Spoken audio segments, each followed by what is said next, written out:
to History of the Second World War, Episode 67, The Third Republic, Part 7, Rearmament. This week, a big thank you goes out to Mike, Brad, and Paul for their generous donations to the podcast, with part of their donations going to the purchase of Shattered Sword, The Untold Story of Midway, which is far and away the most listener-recommended book in the history of any of my podcasts. One of the challenges of approaching the Second World War is the sheer amount of books that have been written about it. There are many, many libraries worth. So if you have a favorite book on any topic relating to the interwar or war years, let me know through email or social media or on Discord, the links for all of which are on the website and in the show notes. With that out of the way, on to the episode. The topic of rearmament in France is a tricky subject, because it is almost impossible to discuss French rearmament without comparing it to what was happening in Germany at the same time and the results of France's war effort in later years. In the comparison to Germany, French efforts seem small, almost quaint before 1938, but if you break the rearmament years into specific periods, then things start to look much better. There is no disputing that up until the Munich crisis, German efforts were far in excess of anything that France was doing. But then, in the period between the start of 1939 and September 1939 when the war starts, that balance begins to drastically shift. By the time that the war actually started, France was outproducing Germany in both tanks and aircraft. When it comes to judging the specifics of how the French pursued rearmament, the evaluations that you can find are kind of all over the place. At the time, there was a real debate about the most efficient way to manage rearmament, which was a serious economic and industrial undertaking. Some advocated for close and tight government control, which had been the path that Germany had been forced to pursue. But there were both philosophical and economic arguments against such an arrangement. On the philosophical side, a more laissez-faire approach was what the French economic system had been based on. In the strict government budgets of the early 1930s, they had moved even further away from strict control in an effort to limit government spending. There was also the belief that the German rearmament was not doing so well, especially as it looked to the future after 1938, which was probably an actually pretty solid evaluation of the German efforts, which were on the quick course to causing serious economic problems as the demands of rearmament could not be met by further imports. Or as one editorial in The Economist would say at the time, quote, "The one great lesson that can be drawn from the German economic experience of the past 3 years is that well-organized control can secure the maximum utilization of the country's resources for the piling up of armaments." That was pretty positive, but then if you actually look at sort of what is happening in Germany and what the French kind of knew and everybody kind of knew was happening in Germany, there were problems building up in the German economy where they just couldn't meet the demands of these piling up of armaments along with normal everyday life. Now, the evaluations were not perfectly accurate because the French and the British kind of assumed that the German economy would come crashing down far sooner than it would have in actuality, but that's kind of a different story and something we'll discuss in more detail in later episodes.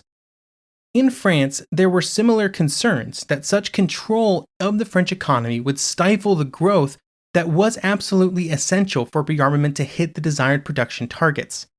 In the end, the French would pursue an uncoordinated approach to rearmament, which caused a rapid increase in production but also had other ramifications, some of which we discussed last week with the rapid draining of French hard currency reserves. Another theme that would run through French rearmament was the fundamental belief that quote-unquote real rearmament would not even begin until the war started. At that point, the entire French economy could be reoriented towards military needs. This was a lesson that had been learned during the First World War, where military production and expansion during the war years absolutely dwarfed anything that had come before. In this episode, we're going to look at the rearmament itself, while next episode, and the final in our series focusing on France, we will focus on how they were planning to use the weapons that they were creating. The beginnings of rearmament were rooted in the Popular Front years. It would be during 1936 that the first 4-year program would be mapped out and started, and it required the Popular Front to sacrifice social reforms that had been a critical part of their political platform. The final cost of this initial round of investments would be 14 billion francs, spread over 4 years, and it would be finalized on October 30th, 1936. While this was a considerable sum of money, There were some considerable problems that had to be rectified both within the French military and economy before the proper results could be attained. When it came to acquisition of war material, the French military had a tendency to not make it at all easy for anyone. There were certain best practices when it came to producing, well, anything, but especially when it involved the kind of specialty and large production facilities that many large armament programs required in the 1930s. Some of these best practices were to provide a long runway of production orders, provide consistent purchases, and then make no radical changes to specifications. All of these were at many points violated by the French military. One very specific example of this phenomenon was a scouting vehicle that was designed to work with the French cavalry. The initial design was signed off on, and the factory created an assembly line to produce it. Several test models were then handed over to the cavalry with the expectation that it would be tested and then more orders would be placed with maybe some minor modifications, as you do. Then nothing happened for 6 months. In that time, the entire ecosystem that had been built around the production of that vehicle had fallen apart. The assembly line had been mothballed, all of the various part suppliers had found other buyers for their goods. So when the second order was finally placed, everything had to be reworked and restarted, and suppliers had to be found, and the assembly line had to be turned back on. This caused further delays. Now, not everything was the military's fault, as we will discuss here in just a moment, but everything was tied together. The military not doing everything possible to work with French industry resulted in further delays. Then those delays for weapon systems, especially newer and more complicated systems like tanks, would result in training delays and the lack of ability of troops to fully prepare to use them in time of war. These problems were very problematic for large maneuvers, especially where a lot of equipment was required, because without the proper number of the most modern pieces of equipment, it was impossible to do any real testing of their usage and performance. The 1937 maneuvers were pretty much derailed for the reason that they didn't have some of these new pieces of equipment, which in retrospect would be incredibly important because they would be the last pre-war maneuvers that would occur, because they were staged in the fall, and the 1938 version would be cancelled by the Czech crisis. While the French military was suffering partially due to decisions that they were making during rearmament, on the economic side, they also had to contend with years of decisions that created a perfect storm to make rearmament difficult. Before we talk too much about the problems, let's at least start on a positive note. When the Popular Front started the 4-year program, it at least made one really smart move, and that was to make it clear that the investments in rearmaments were going to be long-term. They were going to keep spending money for a long period of time. This made industrialists and investors less hesitant to spend the money that was needed for French rearmament to be a success, and money was very sorely needed. By the late 1930s, the French arms industry was in a shockingly debilitated state due to a whole bunch of reasons. Due to the strength of the franc during most of the interwar period, there had been very little international interest in French-produced arms because the strong franc had made such exports very expensive. The French military had not been a great source of orders either, as the constant reductions in government budget had put a serious damper on any domestic arms production. This lack of incentive had resulted in little investment in industrial expansion or factory modernization in critical arms industries. When those same industries were then called upon to massively increase their output for rearmament, they simply were not up to the task.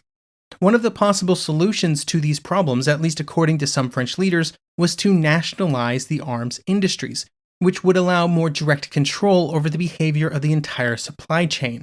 The Nationalization Push had some very strong advocates within the French government, including Prime Minister Daladier. Daladier was joined by Gamblin in the desire to push for greater government control in the hopes of solving equipment shortages that the French military was experiencing. This nationalization push was divisive at best, and when it was introduced into the French Senate, it would have an important caveat. If the government took over anything, it had to be full companies. They could not just buy into part of a company. It had to become wholly nationalized.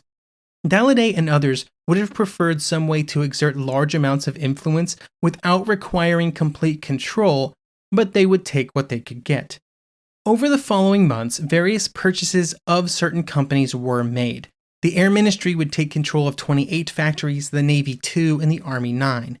However, this was just a drop in the bucket of the companies that made up France's arms industry. There were something like 600 private factories in France participating in rearmament, and so just 39 in total was a pretty small percentage. But it did allow the government and the military to take control of some of the lowest performing factories, and gave them at least some control over what was being manufactured and how it was being designed. Even though a number of factories had been nationalized, there was still a huge amount of friction between the industrialists and the unions, and in the early stages it would be an important part of the rearmament process. In every country that began these large rearmament programs, this pre-existing friction would increase as the employers wanted to maintain a high level of production on generally very profitable government contracts. The French workers were adamant that they not lose some of the reforms that they had gained over the previous years, like the 40-hour workweek. Restricting working hours was anathema to those employers that were trying to push through greater and greater levels of production. The difference in opinion would result in a one-day strike in November 1938. The strike would result in swift action from the government, who would call in the police to break up the strikes. Such an action was at the behest of many within the government that still strongly favored a free market outlook on the economy, and for that free market to work, they believed that the power of the industrialists had to be maintained. Or as the French finance minister would say in November 1938, quote, "We live in a capitalist system. For to function we must obey its laws. These laws are those of profits, individual risk, free markets, and growth by competition." End quote. The clear government backing of the industrialists and of their ability to kind of do what they needed to do to expand would break the resistance of the unions, and over the next year the 40-hour workweek would be destroyed in the name of greater arms production. During 1939, hours would rise up and would begin exceeding 60 hours, while at the same time the real purchasing power of wages would drop precipitously. This complete shift in worker relations would continue into the war years, while at the same time taxes on workers would be increased to help fund further government efforts. However, more power did not solve all the problems for the factory owners, and when mobilization was ordered, they would very rapidly find themselves robbed of thousands of skilled workers who were called to the front. That such actions occurred is a great indication of the absence of some of the controls of the entire industry that probably should have been put in place before the war started. It was a simple lack of coordination, with the Ministry of Labor unable to put limits on who would be mobilized or who could be mobilized, and the military and the army not really paying attention to what was necessary for further arms production. When it came to what was being built during rearmament, aircraft obviously played a major role.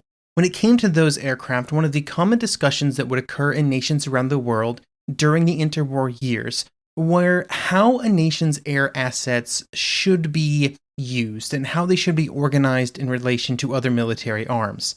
For example, in Britain, there would be many discussions between the Royal Navy and the Royal Air Force over control of the Fleet Air Arm, and in the United States, the Army Air Corps and the Army would have their own disagreements.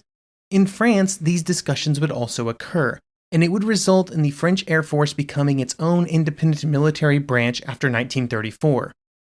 While some of the disagreements in these discussions were focused around political power and control, there was also an undercurrent of how air power should be used. Air forces that were under the control of the army were often molded and pushed towards capabilities that were most useful to the rest of the army. This often meant a focus on artillery spotting, reconnaissance, and close air support. In essence, the army saw the Air Force as just an extension of its own normal strategy, just another tool to mix in with everything else, like artillery or tanks. In France, the tie to the French army would also prevent the air service from putting serious time and resources into strategic bombing capabilities. It was in these strategic capabilities that Air Force leaders believed they could have their greatest impact, but the Army saw things differently. The relationship between the Army and the Air Force would begin to shift after 1931, when laws were first proposed in France that would create an Air Force that was independent from the other services. However, given the resistance to this idea from other military leaders, it would be a long and delayed process before this independence became official in July 1934. There were limits to this newfound freedom, though. Army leaders were able to set up a system whereby almost all of the Air Force's resources were classified as forces of cooperation with the Army. This was important because any air units that were classified as forces of cooperation would come under the command of the regional army commander in time of war, not the Air Force. Only the reserve forces would be under the command of the Air Force. For the leaders of the air service, this was seen as a serious problem for how air power should and could be used in France. They believed that to use the Air Force effectively, they might need to concentrate all available strength to meet a specific enemy attack. But by parceling out the various air units to army group commanders, such concentration of force was simply not possible. One of the ways in which the Air Force angled to get more resources and to make sure it kept them all under its own control was by claiming that it would be the only piece of the French military that could fulfill an offensive operation at the start of the war. If it was recognized that the army had to be defensive, which pretty much everybody realized, then it would be up to the Air Force to project as much strength as possible in support of France's allies in Eastern Europe. This roughly aligned with the thinking in some other nations as well, like, for example, in Britain, where the RAF was seen as the best way to launch early offensive operations against an enemy on the continent. But in France, the results of this advocacy and the general desire of the Air Force to build up a large strategic bombing capability would be disappointing. The three most serious problems were the continued sabotage of the army, manufacturing problems, and the massive head start enjoyed by the Luftwaffe. When it came to discussions with the army, most of the problems were around the type of aircraft that they wanted to build. The army pushed for multi-role aircraft that could fulfill several missions like tactical bombing and reconnaissance. In the early 1930s, this resulted in a series of aircraft which were based around a multi-seat concept that could fulfill both roles, but generally did both of them somewhat poorly. In later years, this would shift, but not until after several years were spent pursuing these larger multi-role aircraft. Along with disagreements around which aircraft to build, there were also serious problems simply building enough of whatever was decided on. Before rearmament really got going, French air manufacturing facilities could be classified as antiquated, and few major upgrades had been made since the 1920s. Instead of mass assembly and the use of manufacturing machinery, aircraft were still being built largely by hand, and in what some histories would call an artisanal process. Great strides would eventually be made to solve this problem, but not until after 1938. By the time that French aircraft production began to accelerate, the Luftwaffe already had a massive head start, and this caused the third serious problem, the sheer size and power of the German Air Force.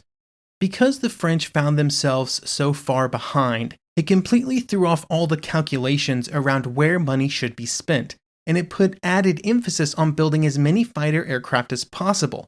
Otherwise, the greater Luftwaffe numbers might simply overwhelm the French Air Force. The good news is that there was certainly money available for these rearmament efforts, and the Air Ministry would be given 24 billion francs in 1938 and 1939, up from just 6.6 billion the year before, so almost a four-fold increase. The challenges in the aircraft manufacturing industry were just one of many faced by France in its rearmament efforts, but one of its real strengths over specifically Germany or many other European nations were its colonial possessions.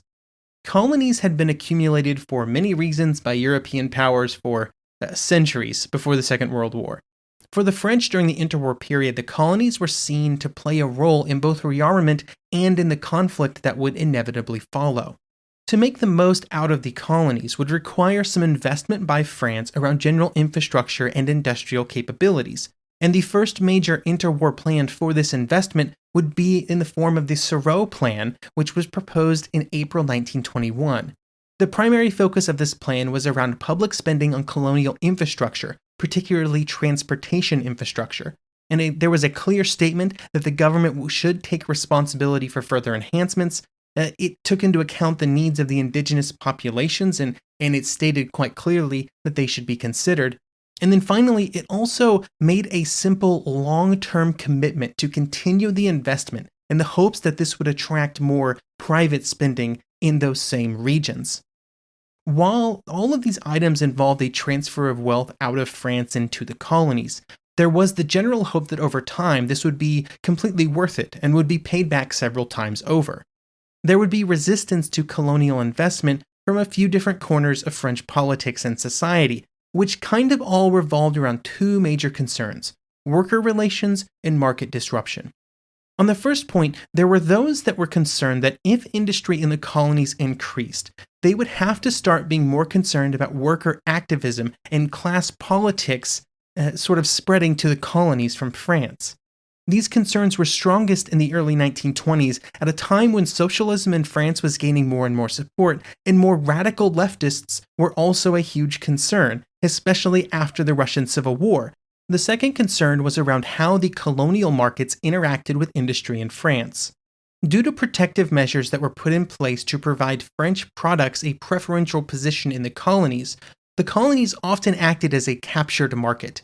This greatly benefited industry within France, as they had a market that they could count on for their manufactured products, because there was no other area that those colonies could really import them from. When the topic of investment in the colonies was introduced into French politics, industrial leaders started to agitate against it, under the concern that they would lose this captured market if more products were produced in the colonies themselves. These two concerns, among others, would put limits on how much investment could be made and how many really meaningful changes could be put in place in the French colonies during the interwar period.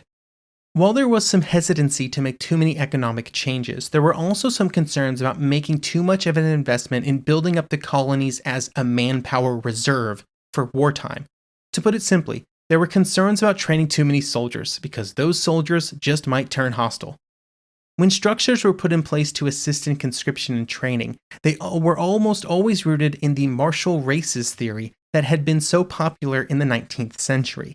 Here is Martin Thomas from Economic Conditions and the Limits of Mobilization in the French Empire, 1936 to 1939, to explain. Quote, when it came to conscription policies, they were grounded in martial race theories with subjects' populations graded against numerous scales of utility from the early days of the 19th century conquest. Ethnic groups were variously typecast by schemes of physical, psychological, and cultural profiling, as complex as they were specious. End quote. This put self-imposed limits on the manpower resources that could be pulled from the colonies to the defense of the French mainland, and these limits were then also influenced by the general unrest that was experienced in the colonies.